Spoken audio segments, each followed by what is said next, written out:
Hey everyone, this is a quick rundown of the Midjourney updates for August. First up, the big news this month is the release of Midjourney's new image editor. The editor combines reframing and repainting into a single intuitive interface. Let's break down the key features. We've got the repaint tool, which used to be called Vary Region. It uses a brush with adjustable sizing instead of a lasso. Erase the parts of your image that you want to change, or restore them if you made a mistake. Next, you can zoom out up to 10x by dragging the scale slider or clicking and dragging on a corner of the image. You can even click and drag the middle of the image here to reposition it in the frame, giving you more control over the composition.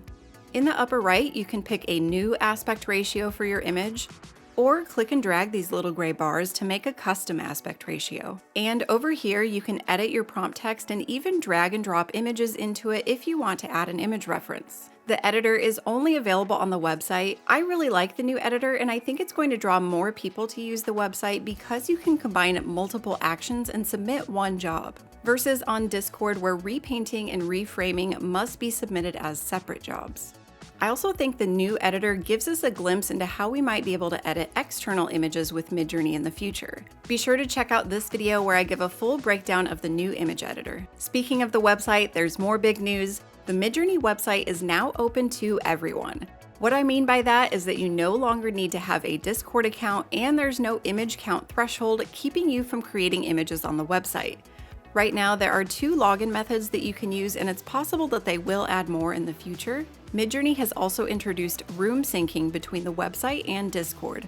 Messages in certain channels are now mirrored between platforms for a more seamless experience. I actually think this is really great for community connection between people that prefer to use Discord and those that prefer to use the website. We've got some new tasks available, including new ways to rank image pairs. You can now rank on prompt accuracy and rank image aesthetics for Niji created images. Scroll down and you'll find a new personality survey. Midjourney is an independent research lab, and one of the projects that they're working on is understanding potential connections between personality traits and aesthetics. This is just a test survey for them. It takes about 15 minutes to complete. You'll get to see your results at the end, and you'll get 2 free fast GPU hours for participating. Looking ahead, there's been some debate about whether to release V6.2 or focus more on V7. If they do release V6.2, it will likely be very soon and come with minor improvements to image quality and overall coherence. V7 is still a couple months away, but is promising some major upgrades to prompt accuracy, text rendering, language understanding, and even better coherence and quality.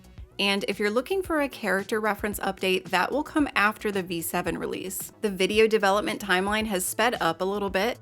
Originally, they thought that 3D would come first, but it's looking more likely that video will be released before 3D. There's even a small chance that a V6 video model could be released before V7 comes out. The first version will likely focus on short image to video animations rather than text to video. One thing that for sure will come out before the next major version update is a new model personalization system. I know, we just had a new one with the V6.1 release in July, but the new version of model personalization should allow for multiple personalization profiles and more granular control over your custom aesthetics. So you can have your own personal aesthetic code, and then you might have a completely different one for a specific project that you're working on. So it sounds like they will be building a lot more flexibility into the personalization system. The team is still working on putting a depth control net feature together, and we might see something from that very soon. The storytelling team is also making progress, but we probably won't see anything from the storytelling tool until later this year. Nonetheless, I know a lot of us are looking forward to it. So that's it for our August roundup. If you found this update helpful, please consider liking, subscribing, and maybe even joining the Patreon community where I share monthly prompt collections and Midjourney guides. As always, thanks for watching, and I'll catch you in the next one.